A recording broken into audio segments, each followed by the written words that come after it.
اس سے ملنے اس کو تھوڑا میں کہیں آپ ہمارے دفتر تک آ جائیں بس. انشاءاللہ جو دفتر تک آئے گا انشاءاللہ وہ پھر ہمارا اپنا ہی نمائندہ ہوگا. تو یہ کام کریں کہ دن کو جتنے آپ 10 بندے ہیں نا تو 10 بندے ہیں نا تو 5 بندے لے آئیں, صبح 5 لے آئیں, شام کو 5 لے آئیں, بس یہ جاری رکھنا انشاءاللہ بالکل جی بالکل ایسے ہی ہے. ایک ساتھی ہوتا جائے گا اور ہماری ٹیم بنتی جائے گی بالکل. کوئی نہ کوئی تو ہماری مدد کرے گا نا, ہر حالت میں اللہ تعالیٰ پھر مدد کرتا ہے انشاءاللہ. اور ابتدائی کی ہر کام کی مشکل ہوتی ہے, سٹارٹ میں تھوڑا سا ہوتا ہے, جب گاڑی چل پڑے تو پھر تو سپیڈ خود بخود آ جاتی ہے. گاڑی جب چل پڑتی ہے پھر سواریاں بہت ہوتی ہیں. ہاں جی بہت ہوتی ہیں. ابھی ابتدائی طور پہ ذرا مشکل حالات ہیں, کوئی نہیں, اللہ ویسے بھی آزمائش لیتا ہے اپنے بندوں کی اور جاننا چاہتا ہے کہ کتنے پختی کتنی ان کے اندر عارضی ہے یا تھوڑی ارادے سے آئے. جب ایک ارادہ کیا ہے نا, ہمارا ارادہ مصمم ہونا چاہیے. مصمم ارادہ انشاءاللہ. جی آخری 10 منٹ ہے, ڈاکٹر صاحب کی طرف جاتے ہیں سبق کے لیے. جی ڈاکٹر صاحب آخری 10 منٹ ہے. سب کو جی شروع کرو جی. بسم اللہ الرحمن الرحیم. نحمدہ و نصلی علی رسولہ الکریم. دوستو ماہ رمضان المبارک ہے, اس کی برکات ہیں, رحمتیں ہیں. ایک ایسا سما ہوتا ہے کہ رحمتیں برستی نظر آتی ہیں, ایک خوشی سی محسوس ہوتی ہے, ایک روح کو تازگی ملتی ہے. ماہ رمضان جو ہی آتا ہے تو ایک فریشنس آتی ہے انسان میں, مسلمان میں. سارا دن بھوکا پیاسا بھی رہتا ہے, لیکن اس کے باوجود اس کے دل کے اندر جو مسرت آتی ہے وہ اس کو انرجی دیتی ہے. وہ لمبی لمبی تراویحاں بھی پڑھتا ہے, نمازیں بھی وقت پہ مسجد میں جا کے پڑھتا ہے. اور آج کل خاص طور پہ مساجد میں اکثر میں ہمارے ہاں تو الحمدللہ SOPs کا خیال رکھا جا رہا ہے, فاصلہ بھی, ماسک بھی. تو یہ تو سب کو کرنا چاہیے. اس حوالے سے میں یہ میسج دوں گا کہ ماسک سب لوگ جب گھروں سے نکلیں تو لازمی پہنیں, چاہے دیہات ہے, چاہے چھوٹا شہر ہے, چاہے بڑا شہر ہے, لاہور ہو یا کراچی. جب گھر سے نکلیں تو ماسک لازمی پہننا ہے. اس کا کوئی نقصان نہیں ہے اور اس سے 95% بچت ہو جاتی ہے. تو مساجد میں الحمدللہ ہمارے ہاں تو یہ خیال رکھا جا رہا ہے.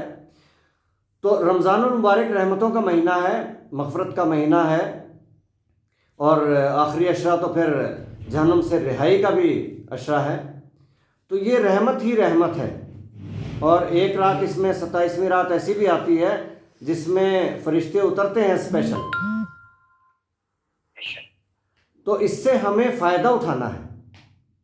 جو عبادت اس مہینے میں ہوتی ہے وہ کئی گنا زیادہ اللہ کو محبوب ہے اور اس کا اجر و ثواب ہے. تو ہم جو جہاد کر رہے ہیں اس کو ہم بڑھائیں. بھوک پیاس میں ہوتے ہوئے بھی جب اللہ کی راہ میں ہم چلیں گے, کام کریں گے, چاہے گھر پہ بیٹھ کے ہی کر رہے ہوں, تو اس کی قدر و منزلت زیادہ ہوگی, اس کا اجر و ثواب زیادہ ہوگا. اللہ تعالیٰ ہم پہ زیادہ مہربان ہوگا. اور ہم نے اس لیے بھی جہاد کو بڑھانا ہے کہ اسلام کا پہلا غزوہ, پہلا جہاد وہ رمضان ہی میں ہوا ہے, اور وہیں سے اسلام کی فتح کا آغاز ہوا ہے. پھر اس کے بعد تو اللہ تعالیٰ نے بے شمار فتوحات دی ہیں. پہلی فتح وہ تھی جب 313 نے 1000 کے لشکر کو پسپا کیا تھا. اللہ کی خصوصی مدد آئی تھی. قرآن پاک میں بھی ذکر آیا ہے جس کے لیے مدد کے لیے فرشتے بھیجے گئے تھے. تو ہم جتنی بھی محنت کوشش اس رمضان المبارک میں کریں گے اس میں اللہ کی مدد خصوصاً شامل ہوگی. فرشتے ہمارے ساتھ ساتھ چلیں گے, اور جب اللہ کی مدد ہوگی تو کوئی کام مشکل نہیں رہتا. تو ہمیں محنت کرنی ہے اور زیادہ کرنی ہے, ماہ رمضان المبارک میں کرنی ہے. تلاوت بھی کریں, ترجمے کے ساتھ کریں. اور میں دوستوں سے بار بار ریکویسٹ یہ کرتا ہوں کہ ان حالات میں جب کہ کورونا کی وجہ سے ہماری گیدرنگز ممکن نہیں ہیں, تو ہم یہاں پہ لاہور میں جو افطاریاں بھی کر رہے ہیں، بس 8-10 لوگ بلاتے ہیں تاکہ فاصلے کے ساتھ بیٹھیں، SOPs کا خیال رکھیں، بڑی گیدرنگ نہیں کر رہے۔ ہاں افطاریاں ہماری جاری ہیں لیکن ان کو ہم احتیاط سے کر رہے ہیں۔ تو اسی طرح اگر کوئی چھوٹی گیدرنگ کرنی ہو تو فاصلہ رکھ کے کر سکتے ہیں، ماسک پہن کے، ادروائز بڑی گیدرنگز اس وقت ہم نہیں کر رہے۔ لیکن جو اصل سوشل ورک ہے، نیٹ ورک ہے، وہ ہمارا جاری رہے۔ رمضان میں اور ان حالات میں لوگوں کی مدد کریں، لوگوں کے مسائل دیکھیں، لوگوں کے مسائل حل کرنے کے لیے کوشش کریں۔ بس ایک خیال رکھنا ہے کہ جب کسی کا بھی کوئی کام کرنا ہے، سفارش کرنی ہے، تو یہ ضرور کہنا ہے کہ جائز ہوگا تو ضرور کرنا ہے، ناجائز ہوگا تو نہیں کرنا ہے۔ کیونکہ جو علم ہم نے اٹھایا ہے کلمے کی زمین، کلمے کا نظام، تو اس کا تقاضا یہی ہے کہ ناجائز کام ہم نے اپنا بھی نہیں کرنا اور کسی بھائی کی سفارش بھی نہیں کرنی۔ ناجائز کام ہم نے کسی کا نہیں کرنا اور جائز کام کے لیے ہم نے بڑھ چڑھ کے خدمت پیش کرنی ہے۔ تو یہ انشاءاللہ اگر ہمارا یہ امیج بن گیا کہ یہ لوگ صاف ستھرے لوگ ہیں، کردار والے لوگ ہیں، ناجائز کام نہیں کرتے، اپنا بھی نقصان ہو تب بھی نہیں کرتے، اور جائز کے حامی ہیں، حق کے ساتھی ہیں، اگر یہ امیج بن گیا تو کامیابی انشاءاللہ 100% ہے۔ اللہ کی مدد آئے گی، اور اللہ کی مدد یہی ہوتی ہے کہ اللہ اپنے بندوں کا رخ پھیر دیتا ہے۔ اور اگر ہمارا امیج بھی وہی ہوگا کہ سب جس طرح سے چل رہے ہیں اسی طرح سے ہم چلیں گے، تو اس میں پھر ہمارا اس میدان میں آنے کا کوئی مقصد نہیں ہے۔ ہمیں وہ سسٹم لانا ہے جو سسٹم عدل قائم کرے گا، امن قائم کرے گا۔ تو عدل کی سب سے پہلی دلیل یہی ہے، سب سے پہلی سیڑھی یہی ہے اس منزل کی، کہ ہم جو کام کریں اس میں صاف یہ سوچ کر کریں اور یہ کہہ کر کریں اور یہ لکھ کر دیں۔ اگر کسی کو رکا دینا ہے، چٹ دینی ہے، تو یہ لکھ کر دیں، بس ایک ہی جملہ لکھ دیں۔ اپنے دوست کو خط لکھ رہے ہیں کہ یہ ہمارا کوئی ساتھی آپ کے پاس آ رہا ہے کام سے، تو یہ لکھ کے دیں گے کہ جائز کام ہے تو مہربانی فرما کر ضرور کر دیجئے، اور ناجائز ہے تو ہرگز نہیں کرنا۔ جب ہم یہ علم اٹھا کے چلیں گے، اور انشاءاللہ اللہ کی بھی مدد آئے گی، لوگوں کی بھی مدد ہمارے ساتھ ہوگی۔ یہ دنیا دار الاسباب ہے، تو اللہ تعالیٰ اسباب بنا دیتا ہے، لوگوں کو ہمارے ساتھ لگا دیتا ہے۔ تو ماہ رمضان کے تقاضے پورے کرتے ہوئے ہمیں عبادات بھی توجہ سے کرنی ہے، نماز روزہ خاص خیال رکھنا ہے، اور ساتھ ساتھ جہاد بھی بڑھ چڑھ کے کرنا ہے۔ ہمارا جو جہاد ہے وہ اس وقت میں یہ کہوں گا کہ کائنات کا سب سے بڑا جہاد، سب سے بڑا علم، سب سے بڑی نیکی، سب سے بڑا عزم وہ یہی ہے، کلمے کی زمین، کلمے کا نظام۔ اور جب یہ ہو جائے گا تو میں سمجھتا ہوں کہ انشاءاللہ اللہ کی زمین ساری پہ اللہ کا نظام آئے گا۔ تو ہمیں یہ علم اٹھا کے نکلنا ہے، چلنا ہے، اور زیادہ محنت سے نکلنا ہے۔ اور یہ مشقت کے ساتھ جب ہم کام کریں گے تو یہ نشانی ہوگی اس بات کی کہ ہم پختہ تر ہوتے جا رہے ہیں۔ اگر پختگی آ گئی،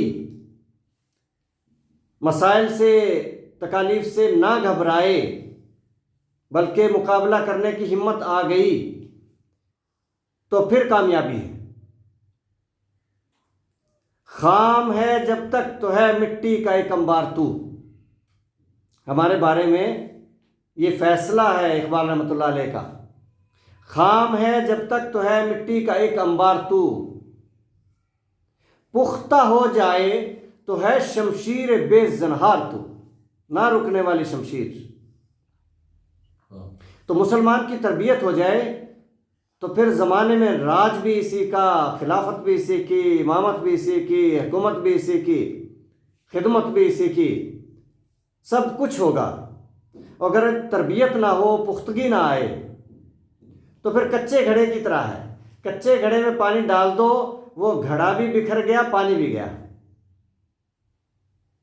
اور پکے گھڑے میں سال ہا سال جتنا پانی ڈلتا جائے گا ٹھنڈا بھی زیادہ ہوگا اور گھڑا اور پختہ ہوتا جائے گا.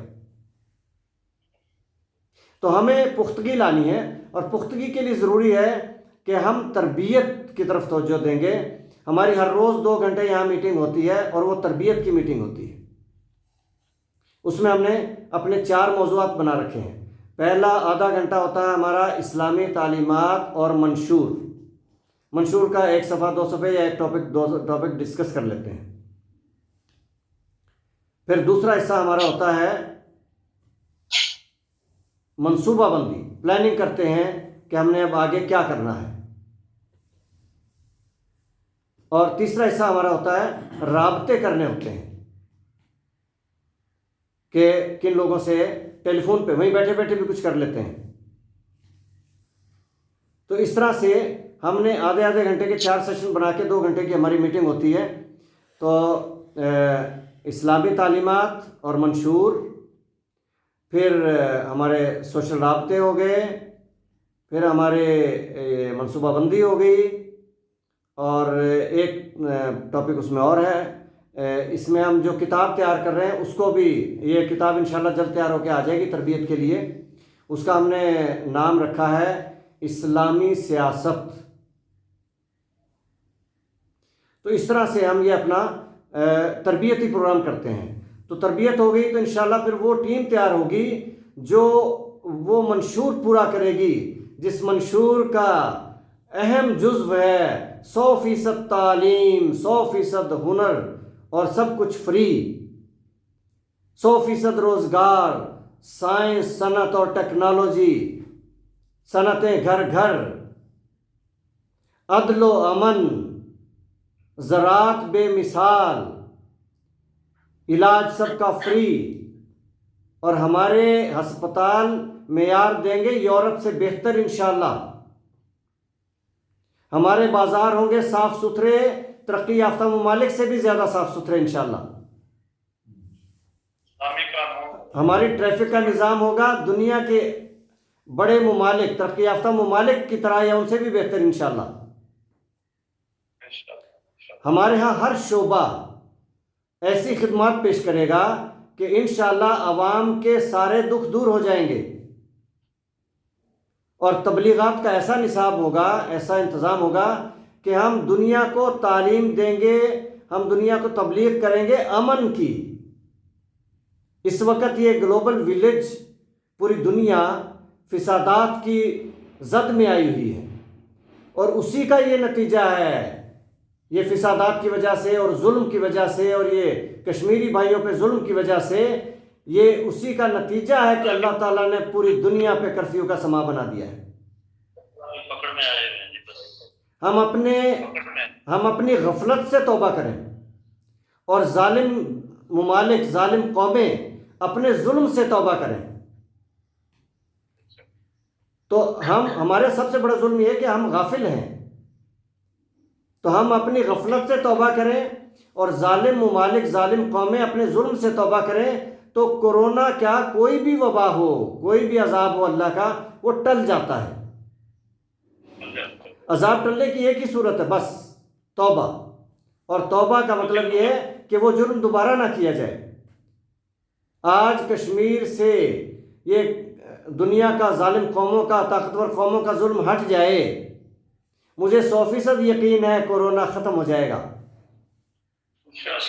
اور ہم دعا کریں کہ اللہ تعالیٰ ظالم قوموں کو بھی ہدایت دے، ہلاک نہ کرے، ہدایت دے دے، اور ہمیں بھی بیدار کر دے، ہم بھی اس انسانیت کے بہترین خدمت کرنے والے ہوں. ہمارا تو دین ہی یہ ہے. ہمارے دین میں تو بادشاہت بھی خدمت گری کا نام ہے، جیسا کہ ہمارے خلفائے راشدین کی تاریخ گواہ ہے کہ سروری در دین ما خدمت گری است، سروری در دین ما خدمت گری است، عدل فاروقی و فقر حیدری است. تو ہمارا تو دین ہی خدمت کا نام ہے، عدل کا نام ہے، امن کا نام ہے، خوشحالی کا نام ہے. وہ خوشحالی جو اس زمانے میں تھی جب وسائل بھی نہیں تھے، کہ زکوٰۃ لینے والا نہیں ملتا تھا، اور آج سونے کے پہاڑ ہوتے ہوئے، کوئلے کی کانیں ہوتے ہوئے ہم بھکاری ہیں۔ تو ہم نے اپنا مقام کھو دیا۔ اللہ تعالیٰ ہمیں اپنا مقام، ہمارا مقام دوبارہ عطا فرمائے۔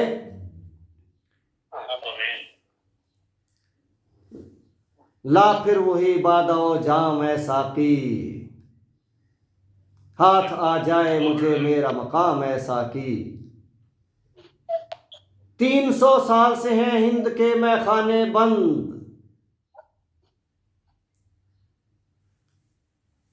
300 سال سے ہیں ہند کے میں خانے بند، اب تو لازم ہے کہ ہو عام تیرا فیض ہے ساقی۔ عشق کی تیغ جگردار اڑالی کس نے، علم کے ہاتھ میں ہے خالی میان اے ساقی۔ تو مجھے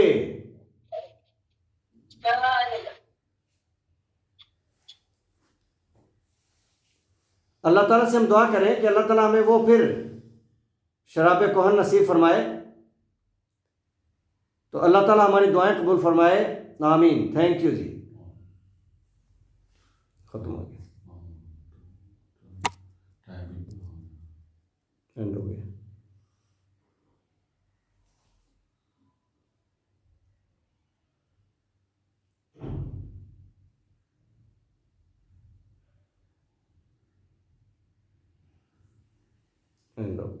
مانیو صاحب کہیں گئے ہیں لوگ؟ نہیں ادھر ہی تھے، وہ آگے بعد میں، لیکن ان کا کنیکشن ہونے میں پرابلم شاید آ رہی تھی۔ تو گھر پہ ہی ہیں؟ یہ ہو گیا جی۔ چلو